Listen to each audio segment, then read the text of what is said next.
नमस्कार। पेशे से एक डॉक्टर हूँ। नाम लेना ज़रूरी नहीं है क्योंकि ये सवाल मैं देश के हर एक डॉक्टर की तरफ से पूछना चाहती हूँ। आज सुबह से काफ़ी सारे सोशल प्लेटफॉर्म्स पे लोगों के ऐसे ट्वीट्स, मीम्स, रिक्वेस्ट रही हैं कि कोविड पेशेंट के पास सीसीटीवी कैमरा होना चाहिए जिसकी फुटेज उनके रिलेटिव्स को परसिस्टेंटली दिखाई जानी चाहिए ताकि उनको इस बात का संतोष रहे कि उनके पेशेंट को ठीक से देखा जा रहा है, किसी प्रकार की लापरवाही नहीं की जा रही है। तो मेरा बस एक ही सवाल है कि हेल्थ केयर आज के आज तो डेवलप हुआ नहीं है।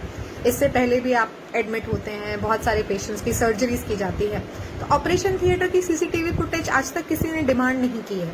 तो सडनली जब सबको पता है कि हेल्थ केयर सिस्टम कोलैप्स्ड है, नंबर ऑफ पेशेंट्स बहुत ज़्यादा है, नंबर ऑफ बेड्स अवेलेबल है, ऑक्सीजन सिलेंडर नहीं है, वेंटिलेटर्स की कमी है, पेशेंट्स कोलैप्स होते हैं, आंखों के सामने मरते हुए पेशेंट को बचाने के लिए रास्ता नहीं होता है डॉक्टर्स के पास, जब हम लोग खुद इतने हेल्पलेस फील कर रहे हैं, उसी वक्त सबको डाउट दिखाने का मौका मिल गया है। सीसीटीवी फुटेज, आप प्रिसाइसली क्या देखना चाहते हैं उस सीसीटीवी फुटेज पे, जिसके बेसिस पे आप ये डिसाइड करेंगे कि आपके पेशेंट को सही ट्रीटमेंट मिला या नहीं।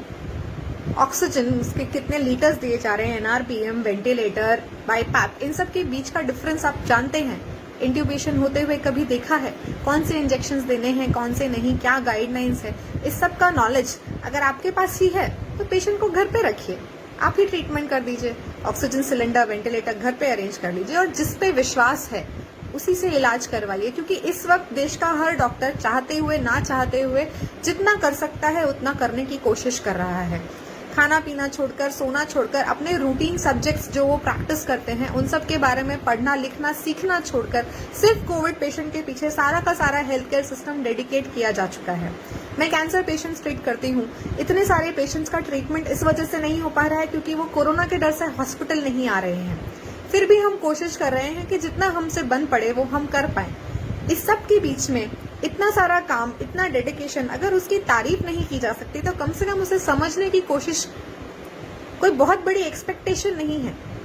इतना सारा शक, इतना सारा अविश्वास लेकर आप उम्मीद करते हैं कि सब आपकी कही हुई बातें सब सुन लें, चुपचाप अपना काम करते रहें और एक शब्द भी किसी के मुंह से ना निकले। मुझे पता है ये आउटबर्स्ट का कोई मतलब नहीं है, कोई रिजल्ट नहीं निकलने वाला, पर इट फील्स अनजस्टिफाइड कि इतना सब कुछ करने के बाद भी, इतना कुछ हेल्थ केयर सिस्टम कोशिश कर रहा है कि इस एपिडेमिक को कंट्रोल में लाया जा सके, इतना कुछ करने के बाद भी आपको संतोष नहीं है। इतना शक किसी और पेशे पर तो नहीं किया जाता, सिर्फ डॉक्टर्स पर ही क्यों?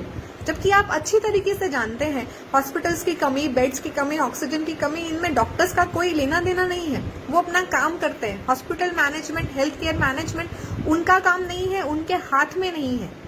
उन्हें जितना दिया जा रहा है उसमें वो जितना कर पा रहे हैं, हर कोई कर रहा है और इतने विश्वास की कमी है। तो मेरा एक ही सजेशन है, कोशिश कीजिए कि आपकी फैमिली में एक इंसान अच्छे से पढ़े, नीट दे, डॉक्टर बन जाए, ताकि वो अपनी और अपने परिवार की ट्रीटमेंट अच्छे से कर सके। हर फैमिली में एक डॉक्टर होगा तो इतने प्रॉब्लम्स, इतने डाउट्स की कोई जगह ही नहीं रहेगी, कोई बुनियाद ही नहीं रहेगी।